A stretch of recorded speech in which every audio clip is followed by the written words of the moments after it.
हे बजरंगबली, मुझे पूर्ण विश्वास है कि ये सब करने में तुम सक्षम हो, किंतु ये मेरी मर्यादा की विपरीत है।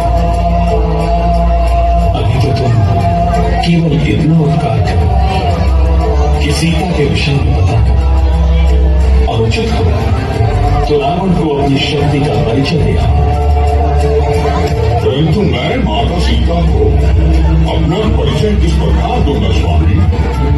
इसका भी उपाय है हनुमान। ये मुद्रिका हमारे विवाह शगुन की है, इसे लेकर जाओगे तो सीता अवश्य ही तुम्हारा विश्वास करेगी। जो आज्ञा सियापति रामचंद्र जी, सियापति रामचंद्र जी, सियापति रामचंद्र जी।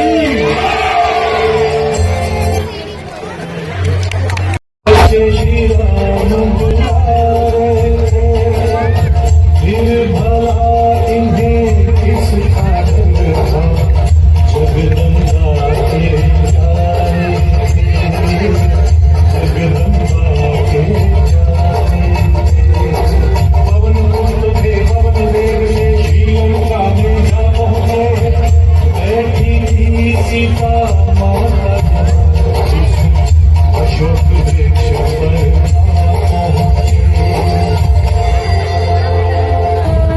हनुमान जी ने लंका पहुंचकर अत्यंत छोटा रूप धारण किया और माता सीता को ढूंढते अशोक वाटिका जा पहुंचे, जहां सीता माता दुखी बैठी थी। उन्हें देखकर हनुमान जी ने उनके सामने श्री राम द्वारा दी गई अंगूठी गिरा दी।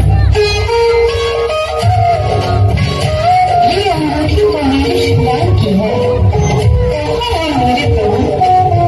तत्पश्चात हनुमान जी अपने वास्तविक विशालकाय रूप में सीता माता के सामने खड़े होते हैं। माता, मैं श्री राम का सेवक पवन पुत्र हनुमान हूँ।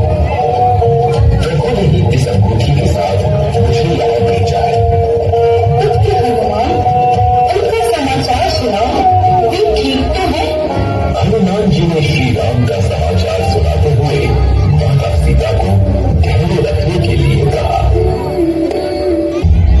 माते, यदि आप अनुमति दें तो मैं यहाँ के फल खाकर अपने भोग में डालूं और फिर महाराज विभीषण से मिलते हुए शत्रु का पूरा भेद देकर और शक्ति जानकर श्री राम के चरणों में लौट जाऊं। तुम बलवान होने के साथ साथ बुद्धिमान भी हो। तुम जैसा उचित समझो करो, पर हाँ, राक्षसों से सतर्क रहना। आप चिंता ना करें माते, मैं बस यूं गया और यूं आया।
मालूम हुआ आपकी पोजीशन पूरी कैमरे में कैद हो जाएगी। ये फिलर जो है ना बीच बीच का ये हटाना है।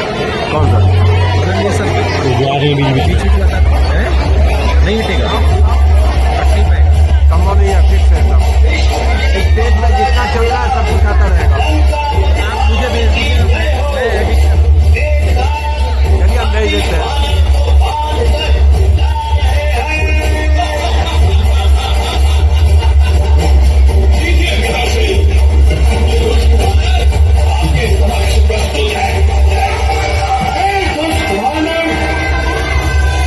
तुम्हें मृत्यु का दिलचस्प मात्र भी है नहीं, जो इतना साहस किया है तुमने, जिसे प्रभु श्री राम का आशीर्वाद प्राप्त हो उसे भय कैसा लगे।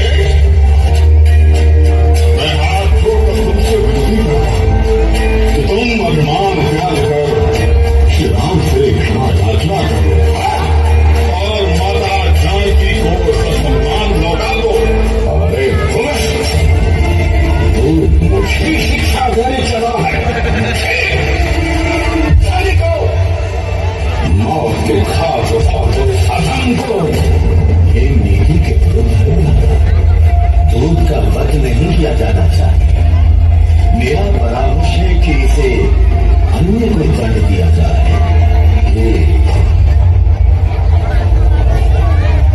मैंने सुना है बालों को अपनी पूंछ अधिक प्रिय होती है। इसकी पूंछ में आग लगा दी जाए। मैं भी तो इसकी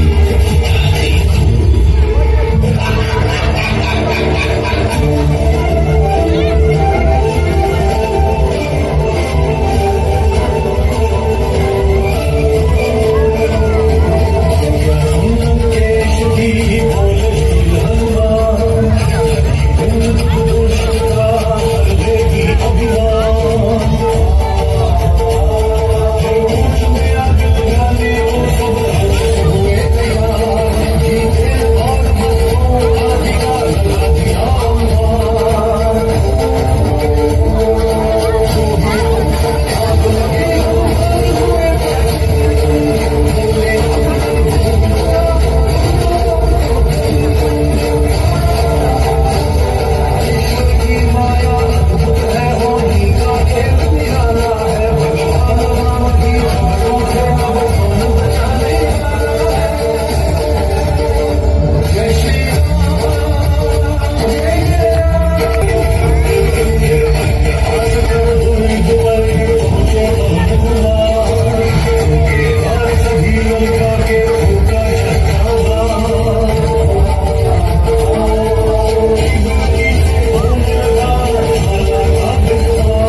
तुम्हारे साथ जन्म नहीं अब मेरे हृदय से अच्छा।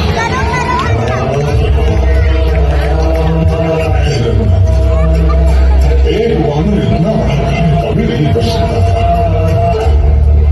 जब सीता जी का पता चल गया है और शत्रु का स्थान पता चल गया है तो अब विलंब का क्या काम है। हमारे योद्धा अजय है। अब आप शोक त्याग दीजिए। विजय निश्चित ही हमारी हमारी। हे मेरे प्रियजनों, योद्धाओं, अब हमारे पास युद्ध के अतिरिक्त कोई विकल्प शेष नहीं रह गया है। सत्य, मर्यादा और न्याय हेतु हमें ये धर्म युद्ध करना ही होगा। श्री रामचंद्र की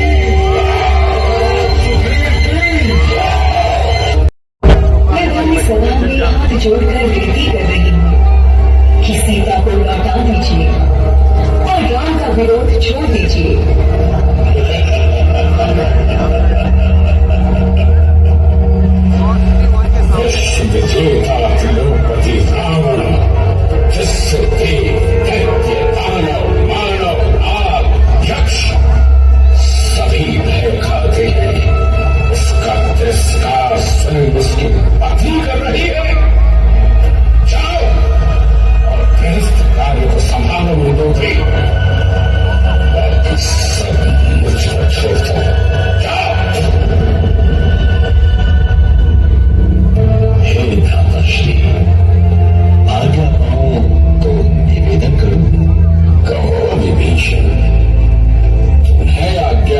आवश्यकता नहीं है।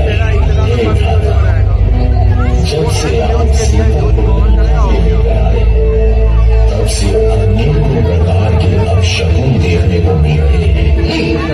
मैं आपसे प्रार्थना करता हूँ कि सीता को लौटाकर व्यर्थ की हानि से बचिए।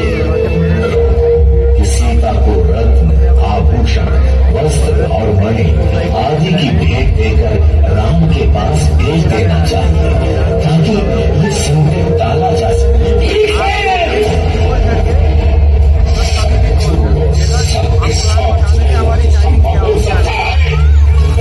शत्रु पक्ष के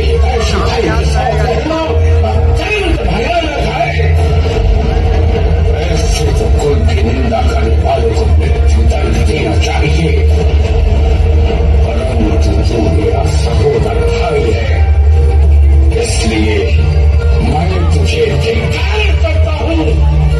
तो अभी इसी समय लंका को जाकर चला जा।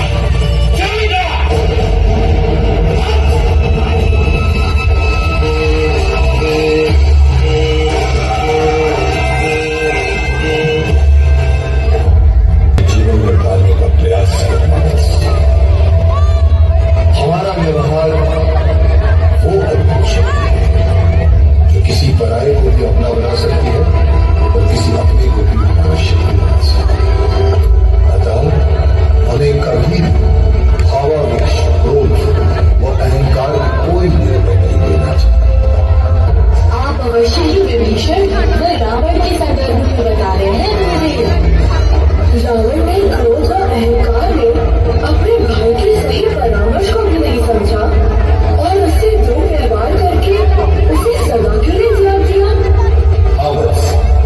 विभीषण अपने भाई रावण से अपमानित होने के पश्चात श्री राम की शरण जा पहुंचा। राम सहित सभी राम भक्त विभीषण का स्वागत किया। राम ने उन्हें आश्वासन देकर गले से मिला। राम और सीता के मध्य समुद्र की एक बाधा थी। विभीषण द्वारा स्मरण कराए जाने पर राम ने अपने पूर्वज समुद्र से सर्वप्रथम मान देने का अनुरोध किया।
अवश्य करना चाहिए। यदि शत्रु सुलह करके तो उससे उत्तम कुछ नहीं। ठीक होगी, फिर तो अपना दूध बनाकर हनुमान को भेजा जा सकता है। प्रभु, दोबारा हनुमान को भेजा जाना मुझे उचित नहीं लगता। रावण समझेगा कि राम सेना में कोई और बलवान है ही नहीं। मेरी मानिए तो अब की बार युवराज अंगद को भेज दीजिए। यद्यपि बाली पुत्र को मैं अपने पुत्र के समान समझता हूं, फिर भी इसे भेजते हुए थोड़ा भय लगता है। और फिर युवराज होने के नाते दूध का कार्य इसे शुभ नहीं देता। हे रघुनाथ, जब आपकी कृपा से पत्थर पानी पर तैर सकते हैं, अकेले हनुमान लंका में आग लगा सकते हैं, तो फिर आपका आशीर्वाद पाकर मुझे रामदूत बनकर जाने में क्या भय है। हे युवराज, मुझे तुम पर विश्वास है। तुम्हें रोकना अब अनुचित होगा, इसलिए मेरा आशीर्वाद तुम्हारे साथ है। किंतु अपनी ओर से अंतिम प्रयास अवश्य करना कि युद्ध टल जाए। जाओ वत्स, महादेव तुम्हारी रक्षा करें।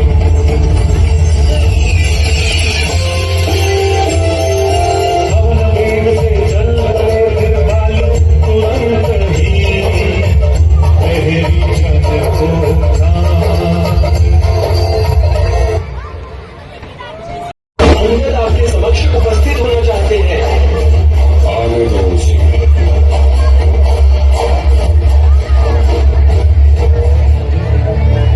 महाराज रावण, आज मैं आपके मित्र और मेरे पूज्य पिताश्री बाली का पुत्र होने के नाते नहीं, अपितु श्री राम रघुवर का दूत बन के आपके समक्ष उपस्थित हुआ हूं। जिसने तुम्हारे पिता का संहार किया है, उसी के पास बनकर आए हो। तुम मेरे मित्र के पुत्र हो, इसलिए राम का दासत्व छोड़कर लंका के सेनापति का पदभार संभाल लो। हे लंकेश, मैं तो तुमसे भी प्रार्थना करूंगा कि अहंकार और बैर भाव छोड़कर अपने भ्राता विभीषण की भांति श्री राम की शरण में चले जाओ। वे अवश्य ही तुम्हें क्षमा कर देंगे। मूर्ख बालक, तुम संभवतः भूल रहे हो कि किससे बात कर रहे हो। मैंने समस्त देवताओं सहित पूरे विश्व पर विजय प्राप्त की है। फिर तुम्हारा राम मेरे सामने क्या महत्व रखता है। हे असुरराज, यदि तुम्हें अपने बल पर इतना ही अहंकार है तो देख, मैं इस भरी सभा में अपना पांव जमाता हूं। कह दे अपने योद्धाओं से, यदि मेरा पांव कोई भी राक्षस कष्ट से मस कर दे तो मेरा वचन है कि श्री रामचंद्र अपनी हार स्वीकार कर देंगे।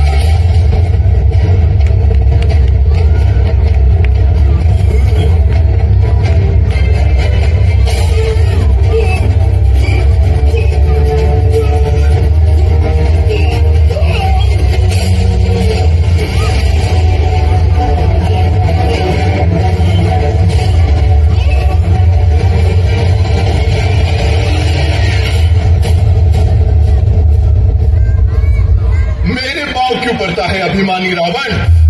यदि पांव ही पड़ना है तो श्री राम के चरण में पड़। पिता का सामना नहीं कर पाएंगे। मैं ही पूरी सेना को ध्वस्त कर दूंगा।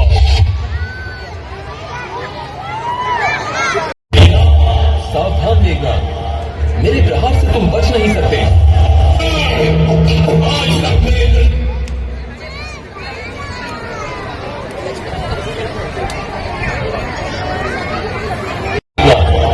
मेरे प्रहार से तुम बच नहीं सकते। आज तक मैं जीत के रहता था और आज के बाद जीत ही के आऊंगा। मेरे हाथों में ब्रह्म शक्ति है। इसके बाहर से किसी का भी जीवित बच पाना असंभव है। संभाल सको तो संभालो।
संकट की घड़ी में रावण ने कुंभकर्ण को जलाने का आदेश दिया।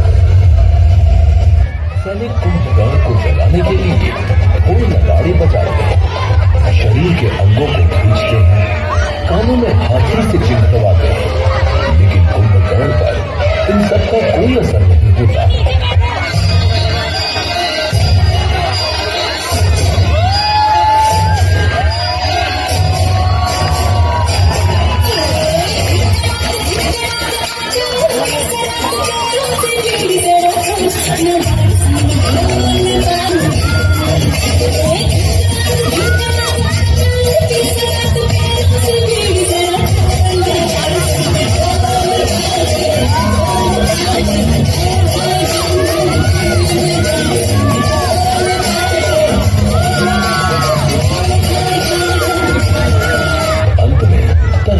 के स्वादिष्ट व्यंजनों की महक से कुंभकर्ण जाग जाता है।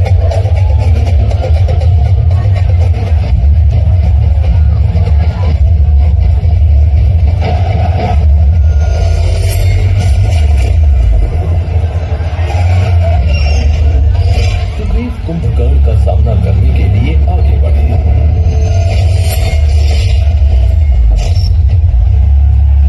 भ्राताश्री, यदि कुंभकर्ण को नहीं रोका गया तो अनर्थ हो जाएगा। अब स्वयं श्री राम कुंभकर्ण का सामना करने के लिए आगे आते हैं।